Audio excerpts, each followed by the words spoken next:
So my name is Alex Holt-Cohan. I am the PR chair for the Morris County Young Democrats, and I am sitting here with Kate Barry, who ran for council in Harding. Harding Township. So you will be seeing all of Kate, none of me, because I am not a camera person. And we are recording this in the lovely basement of the Library of the Chathams, which thank you for allowing us to use this space. So without further ado, let's get started. I just wanted to ask you a couple questions about running and about what you learned from running and all of that stuff. So what did you learn from running for office?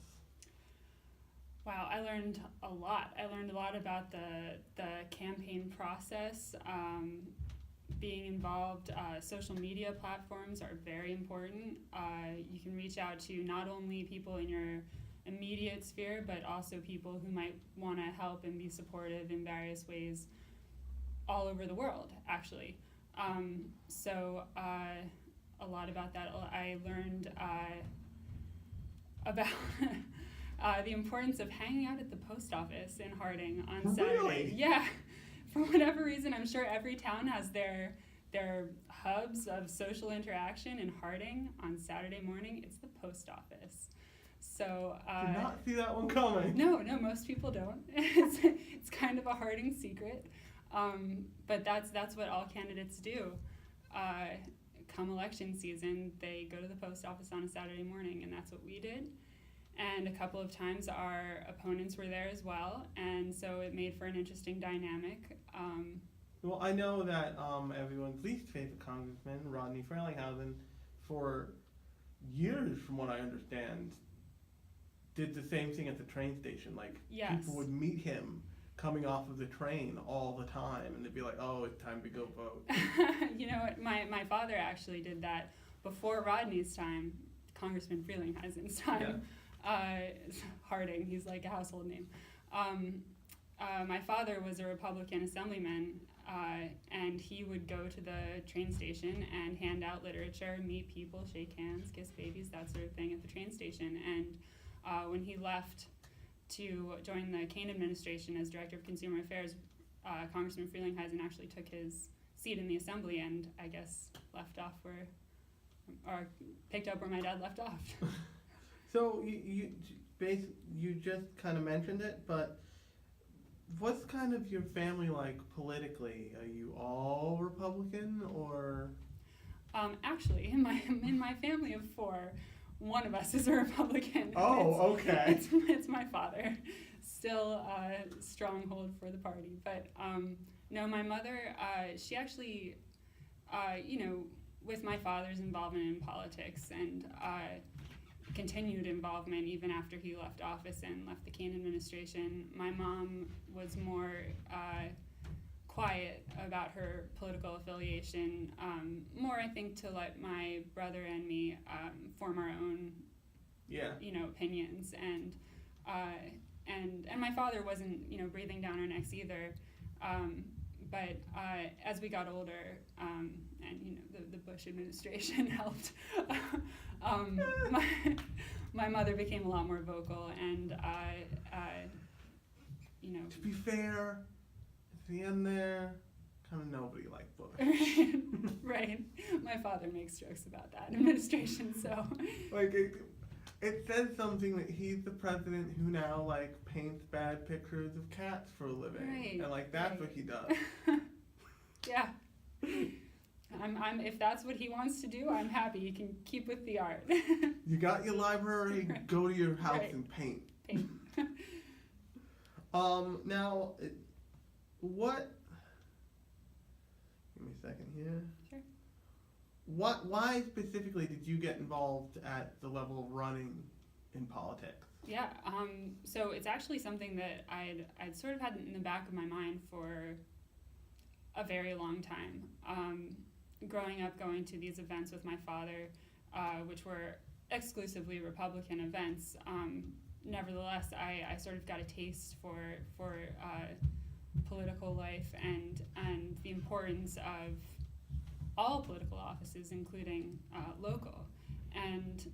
But I just thought, it would sort of rear its head every once in a while throughout my life, and I'd think, well, I can't do it in Harding because I'm not a Republican, which is quite literally, I mean, when I would come home. Don't worry, we're in Chatham right now. Right. Well, we're trying Democrat just won here, but we're normalizing it in Harding too. So, but I was actually told when I came home in between college and grad school, and I told some people that I wanted to get more involved with the town. It was recommended to me multiple times that I change my party to Republican if I wanted to do that. So, it's no secret, and it is no joke. Democrats were and continue to be intimidated and excluded from local government. So when this opportunity arose, when there was some movement, some interest at the local level to start a Harding Township Democrats and potentially run candidates, I jumped on it as fast as I possibly could, and that brings us here today. Now, what would you recommend that people do who they don't want to run, they specifically don't want to go through the kind of meat grinder that is running for office? Yeah, so that's another thing I learned. It is very time consuming, very fulfilling. If you're that kind of, if you have that in your inner workings, it's a great experience, but a lot of people don't, and that's perfectly understandable. And what I can say is that candidates and campaigns always need more help. They always need volunteers. They always need people, if you're willing to canvass, make phone calls, obviously donate. Any campaign will take your money. Things like that, or just getting involved, attending meetings, talking to your neighbors even seemingly small things like that are actually not that small. So what do you think people are too focused on right now? What do you think people are paying too much attention to the exclusion of everything else, aside from maybe the big orange elephant in the room? Right. And that's a constant battle, and I have to say, and it's a bit scary, I try to read as many news articles as possible. I try to stay on top of news, and I find myself questioning. I'll see a catchy headline or something, breaking news, and I'll go to find out more, and then I'll stop and wonder, is this distracting me from Trump and all the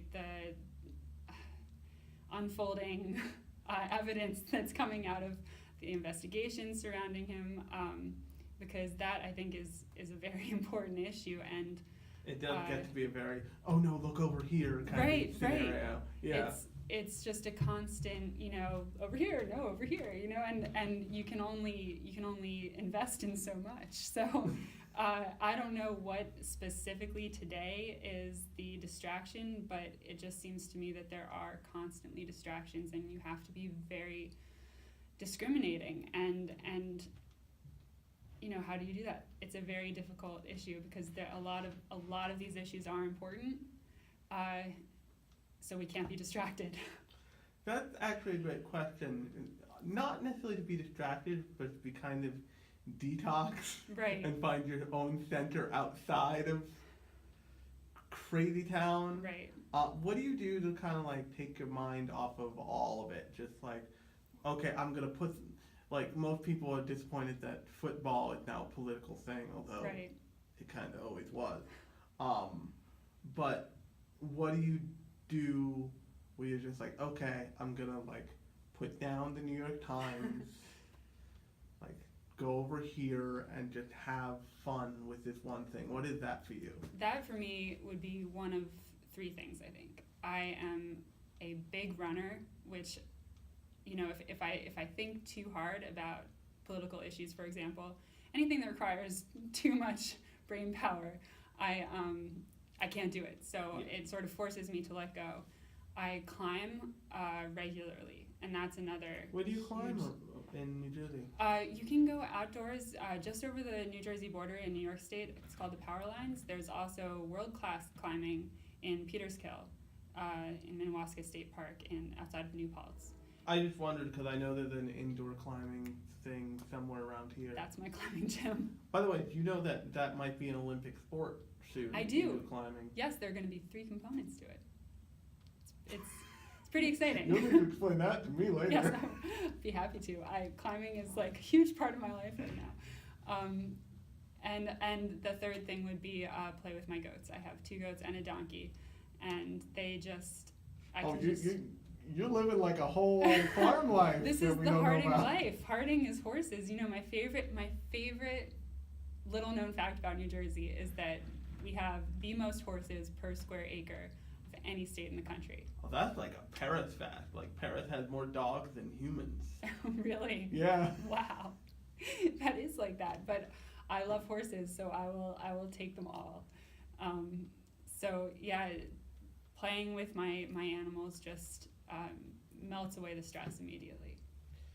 So what do you think that people should expect from the elected officials? Because most people don't encounter them every day, and if they do, oftentimes now they're very prickly. Mm-hmm. Yeah. Like you hear reports of people just like literally dodging people all the time. I think it's a bit shocking to them. Certainly Congressman Frelinghuysen has sort of enjoyed a free ride in a lot of ways because he was able to function under the illusion that he's a moderate, which, you know, talking to him, he certainly seems like a moderate, but then if you look at his voting record, which I'm not sure he realizes is public, he's clearly not. He's almost 100% of the time voting in line with Trump. And, you know, even this recent no vote on the tax reform bill, it was just very politically convenient for him. So it wasn't so much a no vote as it was a no because they had the votes already, which is very unfortunate. So I think that they're very surprised, and I would hope that we would see more responsiveness from them and recognition that their constituents don't like how they're aligning themselves with Trump. They don't like where the Republican Party is going.